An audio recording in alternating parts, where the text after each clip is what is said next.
At Bowhead, we're always trying to show what our bikes can do.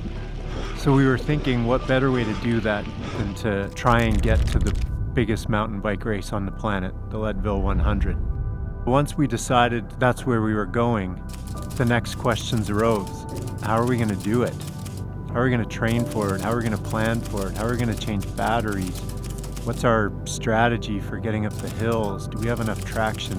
It was starting to figure out all those unknowns that only come after you've committed to something. When we made the plan to go to Leadville, it was around December, January. Leadville was, at that time, 8 months away. But before we could go to Leadville, we had to qualify for Leadville. What that meant was we were going to have to qualify at the Sea Otter Classic, the Fuego XL cross-country race. If you were finished first in your category, under the cutoff time of 6 hours, then you could get a gold coin, which qualified you for Leadville. It's like a video game of passing levels and going up against bosses. Like, to earn a gold coin to get to enter a race is a pretty fun feeling, you know. The first step was to train enough in a relatively short period of time, from December to April, to get ready for this 110K full-on cross-country race. So there was a bit of an unknown going into Sea Otter about how that race would even go down. The one known, I guess, is that training was going to be a big part of this, because there's no point in trying to see if you can overcome these cruxes without being ready for them. Being from Calgary with a pretty brutal winter and quite a bit of snow, my training had to happen indoors. We ended up creating a smart trainer adaptation where I could put cranks through a smart trainer so that I could ride Zwift and follow a pretty conventional training program for an endurance athlete. I'm a machinist by trade, and I did my apprenticeship at the University of Calgary. After I left my job there, Larry got a job there. So I met Larry 20 years ago now, just from going back into work. He's just such a nice guy, and pretty quickly Larry just became one of these people that would help no matter what. COVID hit 2019 and the university basically shut down. And that's right around the time that Christian was leaving his basement and renting the space that we're in now. And so I volunteered to do some renovating while I was off work. And then after watching the product that he was developing, I thought, geez, I'd sure like to be a part of this organization, because it's doing some wonderful things, changing lives for people. And it's been 4 years this month that we've been in this building, and it's been one heck of a ride. And just seeing the other bikes that he's developed. The first one was the Reach. So within the first year of being in the building, he started developing the RX. And so I would go with him on some testing, and seeing what that bike could do just blew me away. So we've done lots together. I did 10 days down in the Baja with him when he did 800 kilometers of the Baja. Just watching his work ethic and his dedication, with him putting in that much effort, I wanted to help somehow. So I did it in the sense of making sure that, that he got good nutrients while he was around the shop here. So breakfast and lunch, lots of fruits and vegetables, protein. And just watching his dedication just made me want to be part of this journey. Not so much doing it for himself, but he's doing it to prove that the bike can compete and ride with any able-bodied riders. And so he's a very humble guy, but it's nice to watch him, excel at it as well. His neighbor is a very good long-distance runner. So Christian's been working with him on training, like aspects of training and stuff, and I think that's been a big advantage. He's starting to understand, how to train and when not to, like to give your body that break and rest. So, combination that with good food intake and, just watching him just get better and better and stronger. Yeah.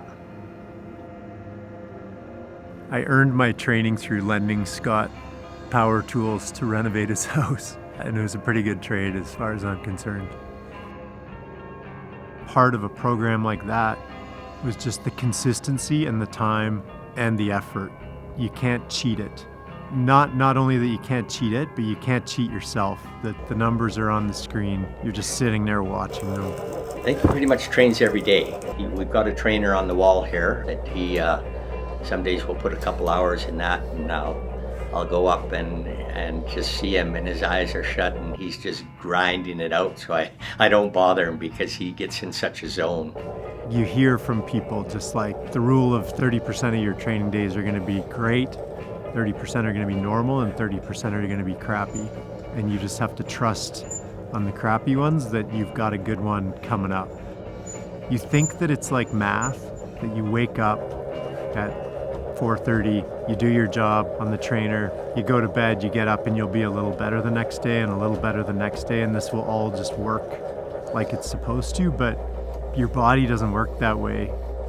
When you plan on having a jump up in wattage or being able to hold an effort for longer, these are wants, not entitlements. Some days it's just not gelling.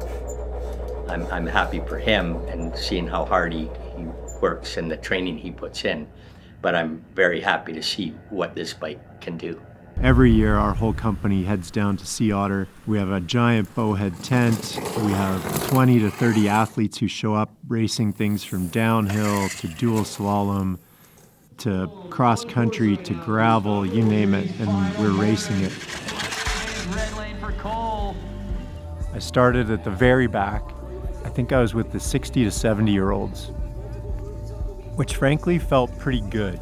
In that long a race, especially with only, one person, me, in my category, it was really just a race against myself and the clock. So being at the back gave me some clean air to work with. I'll say at the very beginning, the first a few kilometers or miles. But really what it helped with was some anxiety, and that's something I dealt with right up till the race at Leadville, was just this anxiety of what's it gonna be like to have 1,000+ mountain bikers around you and trying not to get in their way, because it's a bit of my personality. I just want this to work, right? I want it to be an awesome experience for me, but I want it to be an awesome experience for the people around me, so that when someone else signs up for a race that they have a good experience. It's what I've dedicated my life to, so I obviously want it to go well. If you've done any racing, you know that people go out really hot. They're all, the adrenaline's high and people go fast. And I thought, for this instance, I'm like, well, I'm with 60 to 70-year-olds. These are people that have been racing for 50, 60 years of their life. So they're probably gonna be a little more toned down and a little smarter about it, but they weren't. They just hammered right away. It's hard when people do that because you don't know where you sit. You don't know where you should be. So I kind of let it go, but what ended up happening was I just had a lot of people to pass, which in the moment seemed like, I could be going faster, I could be doing this, I could be doing that.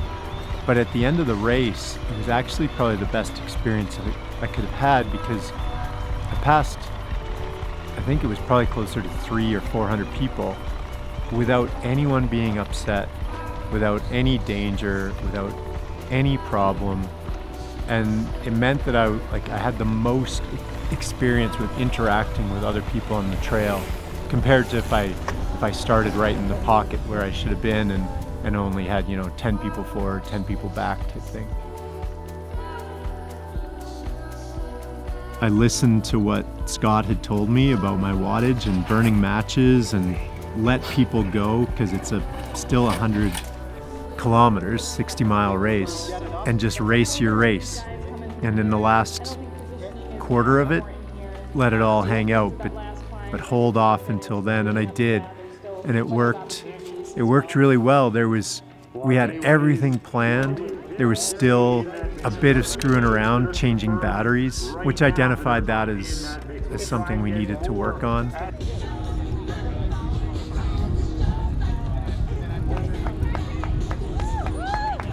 Got it, Christian.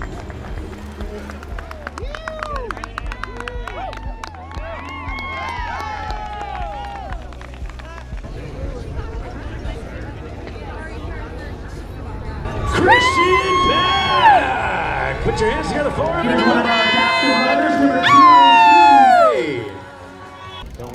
Yeah, it was good.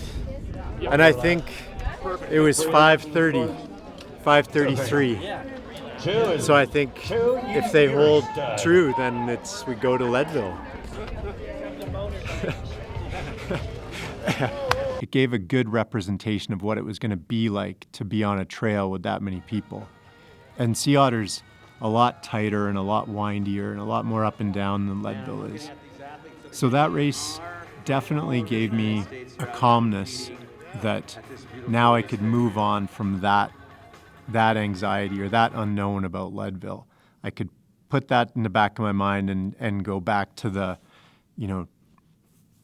altitude, traction, distance, nutrition, battery strategy, what all those things were. I want to hear a huge round of applause for our friend Christian. Looking good. Let's hear it for him one more time. Christian Bagg, Para overall winner. And we are proud to offer a Para category at the Leadville Trail 100. Would you like to join us? All right, let's hear it for Christian one more time.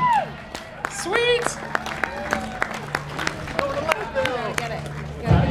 Christian, got your Leadville coin right here. There you are. Just head right on over there. We'll get you taken care of.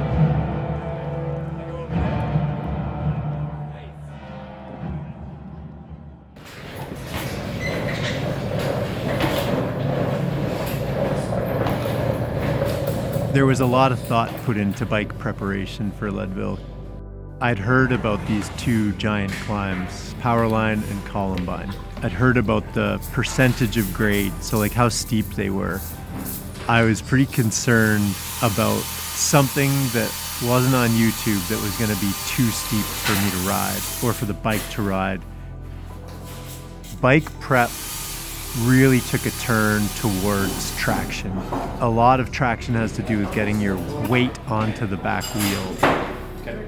I did create some custom seating for myself that put my weight way more over the back tire. And that included moving my water behind me to add more weight to the back. It gave me the ability to go up things where normally I would have spun out. The next one down the line was battery size. I was actually able to change things around and use these two ridiculously long 750 amp hour batteries. They're about 1.5 times the length of what we normally use.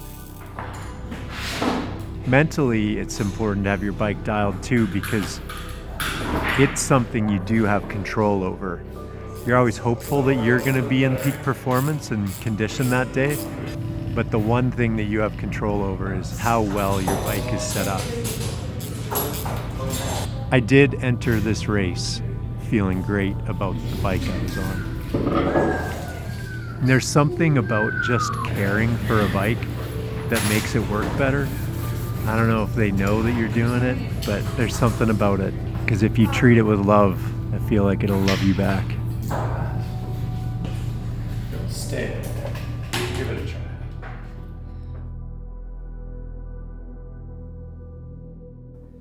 So yeah, we went to Leadville mid-July to test out a couple of the what they consider the trickier sections, which is Columbine and Powerline. We just wanted to prove to ourselves that that he could make it and that it wouldn't be too difficult. We drove through the night. I told Larry we were going to stop, but I lied to him. So he pulled some big shifts. I had a little one. He's going to hop up and have a snooze. I'm going to keep going and we'll be in Leadville by noon. Headed out to do Powerline and Columbine, I hope, but it's pouring rain, which is like, it's good.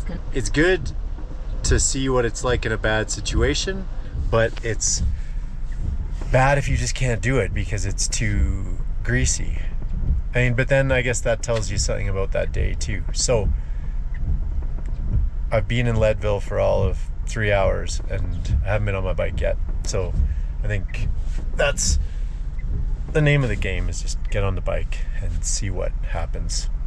I brought extra wheels, like extra tires that are a little knobbier. I can let some air out, but it looks like it's passing. It's really like patchy rain around here. So, well, Larry and I were looking for power line and we got a little lost, and then we saw it. Turn left on Colorado 300 Which is West. kind of ominous when you can see a hill 5 kilometers away. It looks like a wall. GoPro makes it look flat. Got the bike ready. Got me ready. And I think we'll go lap it, maybe, is the plan.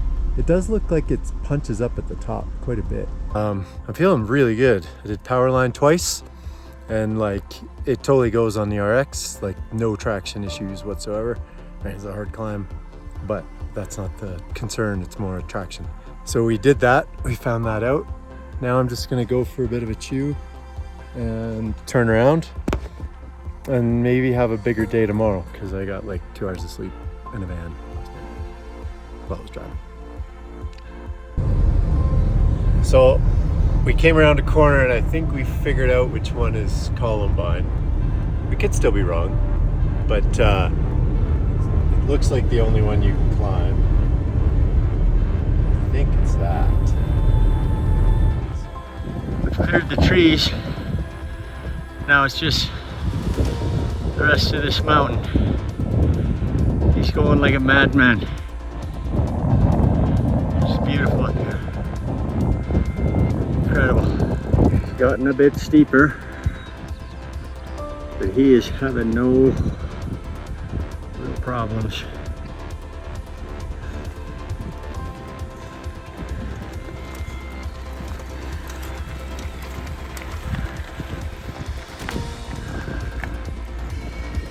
Camera never does it justice, but it's steep. We have made it to the top of the mountain. So Christian, that was what they call Columbine climb. 7 miles of climbing. And what's your thoughts on it? Honestly, it felt way better than I expected.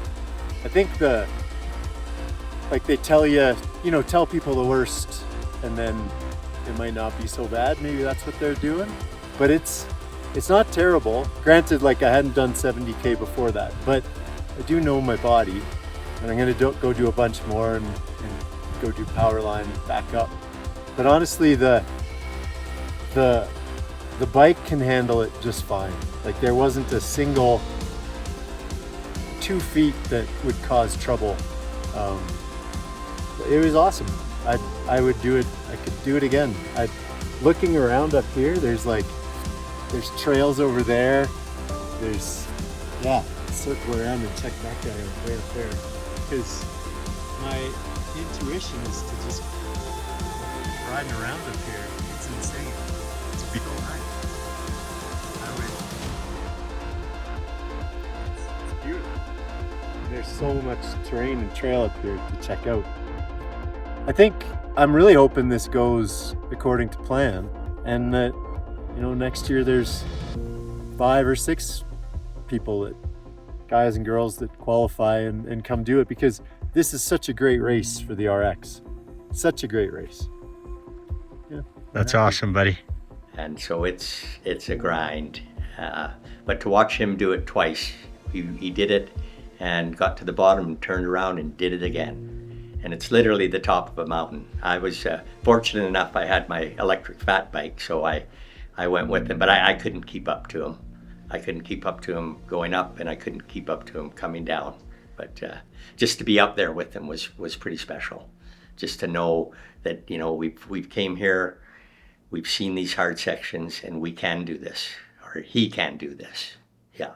So it was an exciting ride home, because we know that he's going to prove to the world what this bike can do and put it on the world stage with world-class bikers. So, yeah. We left Calgary at 5 a.m. all packed up, Larry, Adam, and I. But we're stopping in Casper, Wyoming on the way. We just gotta watch that front there. We're on this like amazing, beautiful highway in Wyoming that no one else is on, which is like perfect for a little spin before the race. There's like a massive tailwind. It's just like a beautiful day.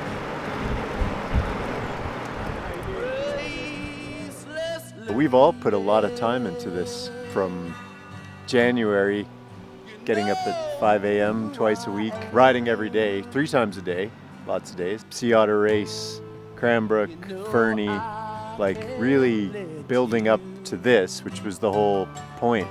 So it's not just a race, it really is an opportunity to answer a lot of the questions here so that other people around the world who want to enter races in their communities have somewhere to point to the answers for their race organizers. So hopefully this is a playbook for how to do a race with a ton of people that you just get to intermingle with and seamlessly enter their world. It's a bike, it shouldn't not be included. It just fits. So that's kind of the point. It fits. Now we're gonna have some giant sandwiches. And vegetables and fruit. It's all about fuel. Crust sandwich. It's a sandwich in a croissant. Little blow away there. So we got there and we had rented a tiny house right in town, which was awesome because it meant that on the morning of the race, we were about 2 blocks away from the start line. So no driving, no anything. You could kind of sleep in to the late hours of 5 a.m. and get up, be ready to race. I wouldn't do this again, but for a first race, it's hard not to. You're really questioning, what feed stations are we going to change the batteries at which kilometer am I going to take a leak, and like, can I pull off, and how long is that going to take? And you're doing all these calculations, but the end result is, I think we all know it, that by the time you're there the night before, or you're lined up on the line, your race is predetermined. The training that you've put in is all you can do. You can only do things at that point that will allow you to do worse. You're trying to make decisions to maximize the potential that's already in you, which is where it changes from an athletic event to a super mental event. On my test trip out to Leadville, I really focused on Powerline and Columbine, both the climbs and the downhills, just to make sure that I had those dialed, because everything else is pretty manageable. But one thing that they added this year was a single track section so that the out and back traffic didn't interact so much, I think. As I suspected, it was pretty mellow single track from a technical standpoint. It was windy, flat, and then there was this sort of longer switch back down. And it wasn't hard, but it was all on the side of a hill. And I was like, shoot, because I'm not equally as fast as a 2-wheel bike on side slopes like that. And it was pretty narrow. It wasn't challenging as far as can I do it, but I knew in that moment that I couldn't do it as fast as the crowd I would be with when I got to that point. From having what everyone thought were the hardest parts of that race, checked off and dialed and confident in, I went to bed that night just stressing about what I might do to the people racing behind me. What's on the menu for the race tonight? We're gonna do some rice with some fried eggs and avocados, a little bit of garlic butter in there, and just eat lots. All right. Yeah. Or just the right amount. Just eat just the right amount. Yeah. We ran out the timeline on game day decisions a little long, to the point where some errors were made. And that the first error was going to bed at night in the tiny house, ready for the race. 4 or 4:30 in the morning, my alarm goes off to wake up. I'm feeling good, but I've got a notification on my phone, and it says, "Hope you enjoyed your stay at Leadville Tiny House." Got a funny story for you. Uh-oh. Checkout is at 10 Tomorrow morning. today. No. Yeah. Yeah. No. Yeah, for real. Not a joke. The reality is that we have to throw all our shit in the van. Okay. But I think we can do it.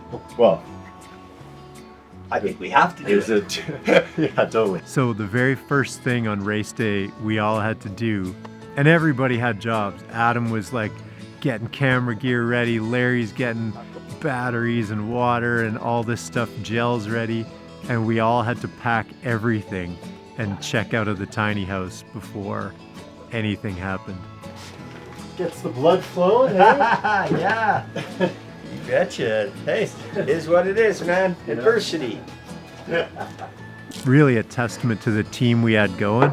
It was like, okay, just shut up, get it done, and regroup. We emptied that place in like 7 minutes. It was ridiculous. And we were still ahead of time.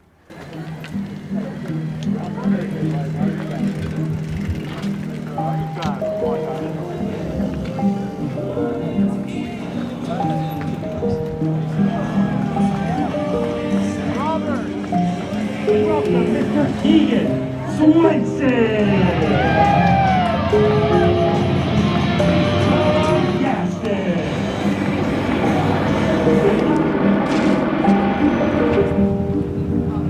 One more prop. Your winner, Christian Bagg, to get us kicked off with the national anthem. How are you? Good, how are you? Have a great race. Yeah, you too. All that hard work is going to pay off, you know? Okay, Leadville family, I want to tell you, it's going to hurt out there. It's going to hurt real bad, but when it does, you just keep digging deep and say to yourself, one thing, Leadville. Anything more is not necessary. Anything less is not enough. We'll see you at the finish line, family. Love you. Camera.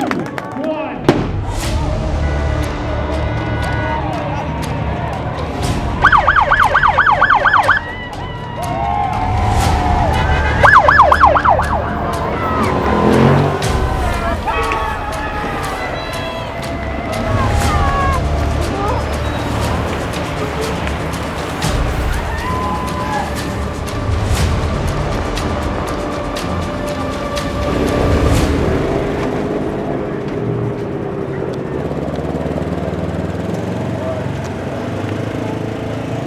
So many people race. I think there was 1,700 starters that day that they separated into starting corrals. So when the gun goes off, that's just for the corral at the start line. You've got pro men, pro women, and then it starts with qualifiers and what time they qualified at. So I was the second corral back after the pros. 7, 6, 5, 4, 3, 2, 1. And it was awesome. It was like super chill, maybe 150 people in that corral, and they're all pretty fast people. So you don't have to worry about the start, about passing too many people. I actually thought that I would pass a lot of them on the run into the double track and some of the rockier areas, but when our gun did go off, man, so did all those racers. They hammered, and I was spun out at like 45k an hour, sometimes being dropped. Yeah. It was a really good vibe in that group. It's not as dramatic to say that it went really well, but it went really well. So it wasn't until we got to like the first climb that I started passing people. And I'd hold my line, I'd wait for a good time. I did pass them a lot. Fuck yeah, Christian!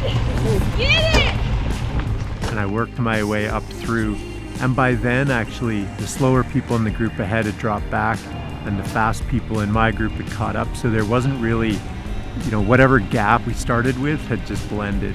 And that's the way it was till the end. It was just kind of a sea of people.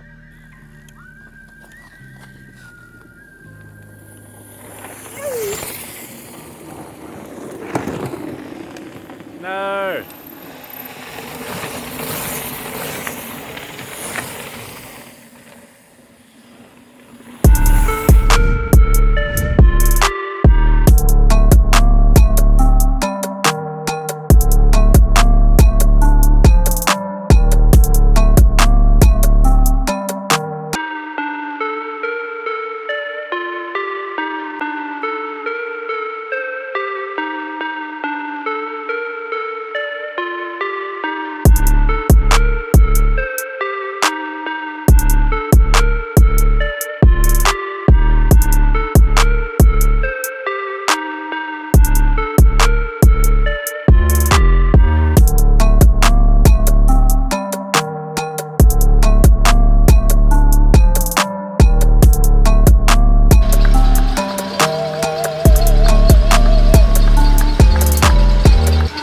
Start to look behind me and start to notice more and more gold number plates.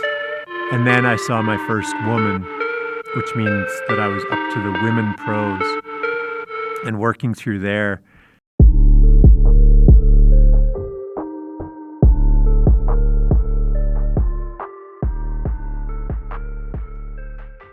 Heading into Leadville, I had a 4-battery plan. I was going to start with 2, make it to the top of Columbine, change 2, and come back. I knew it was going to be tight. I knew that I would risk running out of battery. And if I was running out of battery going up Columbine, there's nothing you could do to finish it off. You just can't. Right here. Right here. Right here.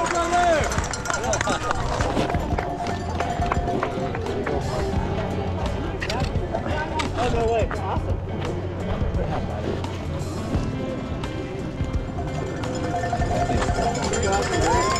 There you go. There you go. You're doing good, bud. Yeah. There we go. At the other end. When you come back down, I won't be that's okay. Where will you be? I'll be at the beginning of the other end. You're doing good. Yeah. Thank you. Sorry. Good luck, bud. We're gonna tear it up.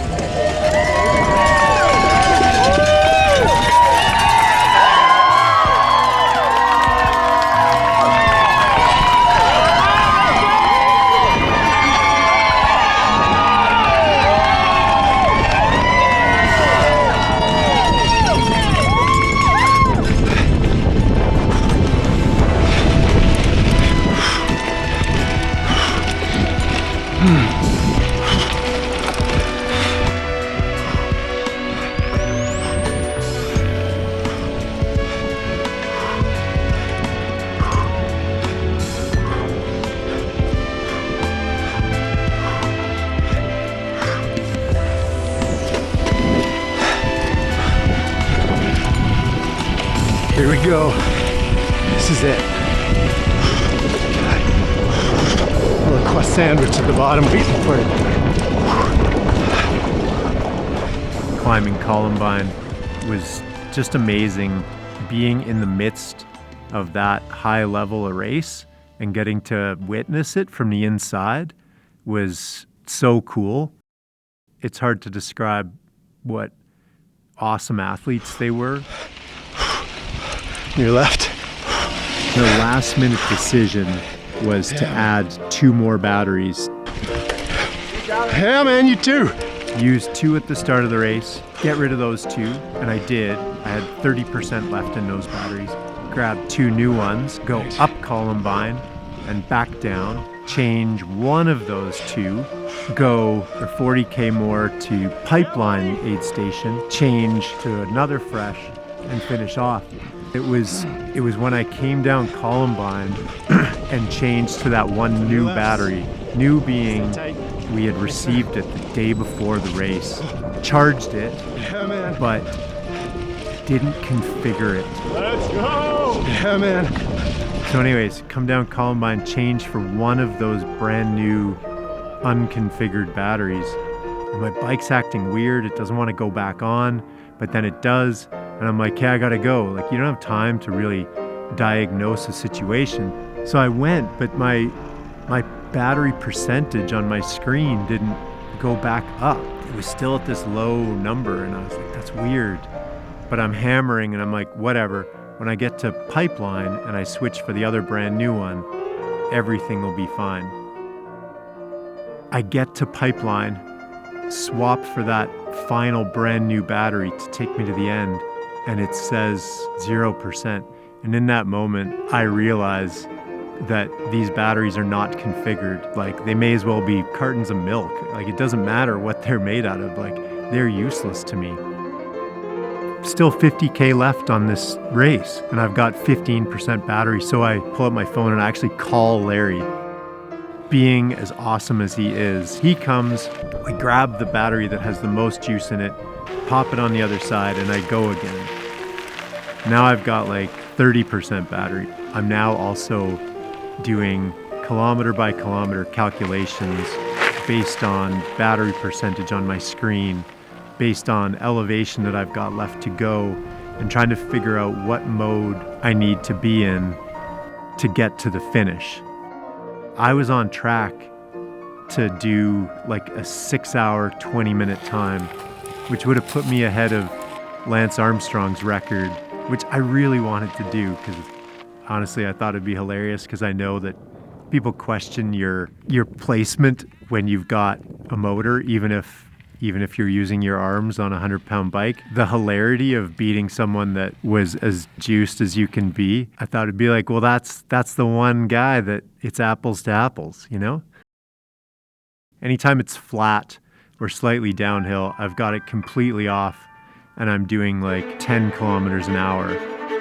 But I can make it to the finish.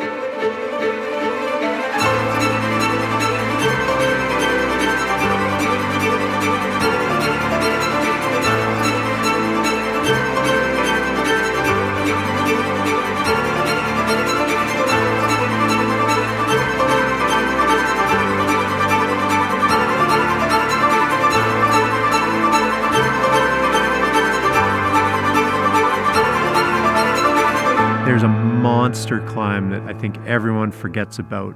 I'm going up there as hard as I can, just getting passed and passed and passed and passed by people who are being so supportive, and I'm in such a shit mood. I make this climb, and I have just enough battery where I know I can finish the race if I bounce between it being off and in eco mode. I also have calculated that I think I can still make the 9-hour cutoff for a belt buckle. Damn right I'm gonna get that belt buckle. I get to the top of this climb, and who's standing there? Larry. And he's got my 2 original batteries that I had taken out that still had 30% left. We slapped those in, and now I'm back in the red. I can go fast. I'm like hammering, I'm going down Keevens, I'm bouncing, like it's like fast but chunky downhill. I go to pedal at a flat and nothing. I got nothing. I'm still gonna do it fast. Not as fast as I wanted or I was going to. And the plug fell out of my battery. So I'm about to get onto the ground to fix it. But I only have 14K left. I got back on my bike and I started going, and it's a testament to bike riding, because what better thing to do when you're feeling down than go for a bike ride? So I stopped racing my bike and I started riding my bike, and I started to feel better. And I looked around and it was beautiful, and it's like one of the most majestic places on this awesome day with all these awesome people, and my mood started turning around. We came out into the last 5K, and there was a guy I was with, and he's like, yeah, I'm trying to beat 7:45, and I'm like, well, hop in. Like, now I can use my speed for good. He hopped in the draft, and I tried to sit up high, and I was like, tell me to go faster, tell me to go slower, and we worked together a bit, and he's like, I'm good, man, you go. And then so I, after a few K, I took off. Look at him go, and he's going to do a 7-9-hour finish. This is insane. For the first time ever in Leadville 100 history, doing it all with his arms on his own bike that he built, he created. He spent 2 decades trying to get this thing going, and look at him now. Here he is, our adaptive para-athlete, 100 miles with his arms, Christian Bagg. Christian Bagg out there, look at that. Athletes, I was on track. Day out here in Leadville, ready to enjoy a little snack, ready to enjoy. Tamara's at the end and she gives me a giant fist bump and a big hug. It was so fulfilling, and it was Leadville. That's what I signed up for. Those are the experiences that people talk about. They don't talk about the perfect easy day they had. They talk about the brutality of the course and the terrain and the altitude and how they overcame it. Whatever it is, Leadville is Leadville for a reason, and nobody finishes Leadville and have it be a breeze. These things that happened to me were the things that were destined to happen at Leadville. All in all, I had a 100% Leadville experience, and I wouldn't change it for the world. For John. Way to go, man. We got ourselves a sweet-ass belt buckle. I think we got to come back for number 2. Lance's record. Leadville was founded on all these miners that came here with their chips down, and nobody was wealthy. They all had to fight for their silver and gold, and that's the embodiment of that, right? The guy that's not of higher class, in this case, the guy that's got to work 5 times harder, 10 times harder. I'm left speechless. That was amazing. Thank you. And your champion on the day for the para-male category out of Calgary, Alberta, Canada. Give it up for Christian Bagg. Yeah. Your para-male podium here at Leadville.